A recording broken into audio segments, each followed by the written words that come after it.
بسم اللہ الرحمن الرحیم۔ آخرت میں ہر شخص اپنی انفرادی حیثیت میں اپنے خدا کے حضور میں پیش ہوگا۔ تفہیم القرآن جلد سوم صفحہ 29 89 تا 87، صفحہ 29 سورہ کہف آیت 48۔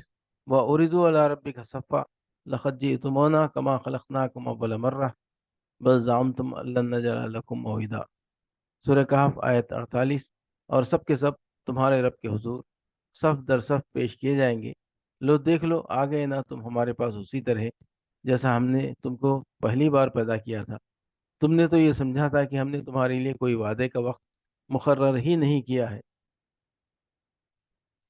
لوگو لو دیکھ لو آ گئے نا تم ہمارے پاس اسی طرح جیسا ہم نے تم کو پہلی بار پیدا کیا تھا۔ یعنی اس وقت منکرین آخرت سے کہا جائے گا کہ دیکھو، انبیاء کی دی ہوئی خبر سچی ثابت ہوئی نا۔ وہ تمہیں بتاتے تھے کہ جس طرح اللہ نے تمہیں پہلی بار پیدا کیا ہے اسی طرح دوبارہ پیدا کرے گا، مگر تم اسے ماننے سے انکار کرتے تھے۔ بتاؤ دوبارہ تم پیدا ہو گئے یا نہیں؟ سورہ مریم آیت 80 تا 95۔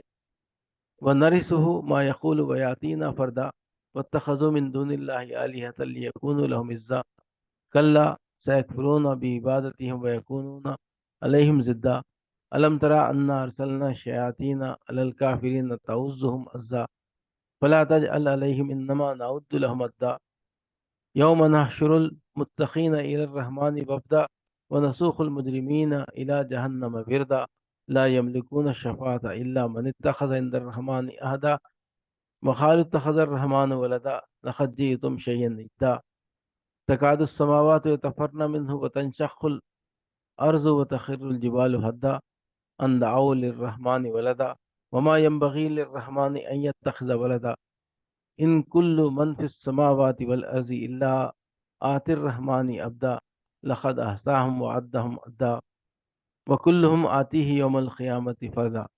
سورہ مریم آیات 80 تا 95۔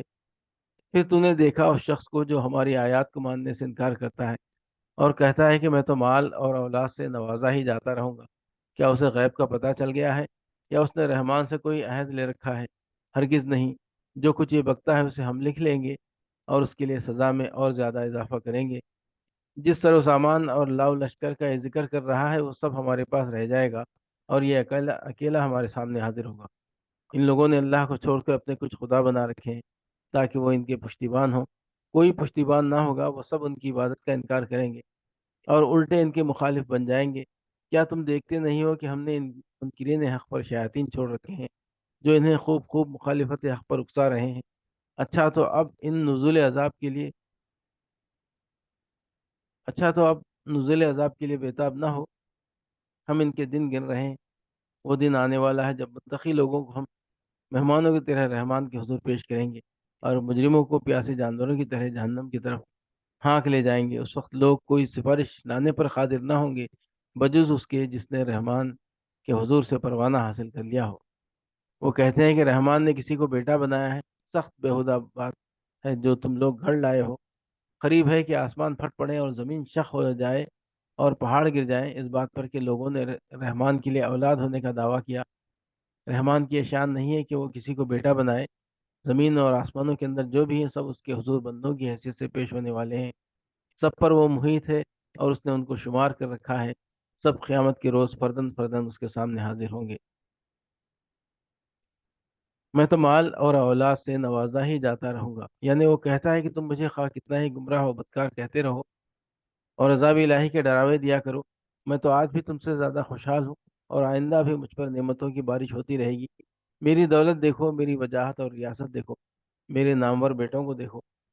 میری زندگی میں آخر تمہیں کہاں یہ آثار نظر آتے ہیں کہ میں خدا کا مغضوب ہوں؟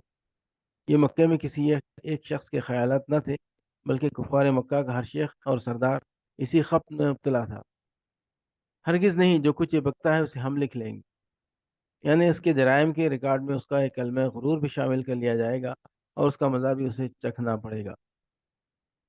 ان لوگوں نے اللہ کو چھوڑ کر اپنے کچھ خدا بنا رکھے ہیں تاکہ وہ ان کے پشتیبان ہوں۔ اصل میں لفظ عزا استعمال ہوا ہے، یعنی وہ ان کے لیے سبب عزت ہو، مگر عزت سے مراد عربی زبان میں کسی شخص کا ایسا طاقتور اور زبردست ہونا ہے کہ اس پر کوئی ہاتھ نہ ڈال سکے۔ اور ایک شخص کا دوسرے شخص کے لیے سبب عزت بننا یہ معنی رکھتا ہے کہ وہ اس کی حمایت پر ہو، جس کی وجہ سے کوئی اس کا مخالف اس کی طرف آنکھ اٹھا کر نہ دیکھ سکے۔ وہ سب ان کی عبادت کا انکار کریں گے، یعنی وہ کہیں گے کہ نہ ہم نے کبھی ان سے کہا تھا کہ ہماری عبادت کرو، اور نہ ہمیں یہ خبر تھی کہ یہ احمق لوگ ہماری عبادت کر رہے ہیں۔ ہم ان کے دن گن رہے ہیں، مطلب یہ کہ ان کی زیادتیوں پر تم بے صبر نہ ہو، ان کی شامت قریب آ لگی ہے، پیمانہ بھرا چاہتا ہے، اللہ کی دی ہوئی مہلت کے کچھ دن باقی ہیں، انہیں پورا ہو لینے دو۔ جس نے رحمان کے حضور سے پروانہ حاصل کر لیا ہو، یعنی سفارش اسی کے حق میں ہوگی جس نے پروانہ حاصل کیا ہو، اور وہی سفارش کر سکے گا جسے پروانہ ملا ہو۔ آیت کے الفاظ ایسے ہیں جو دونوں پہلوؤں پر یکساں روشنی ڈالتے ہیں۔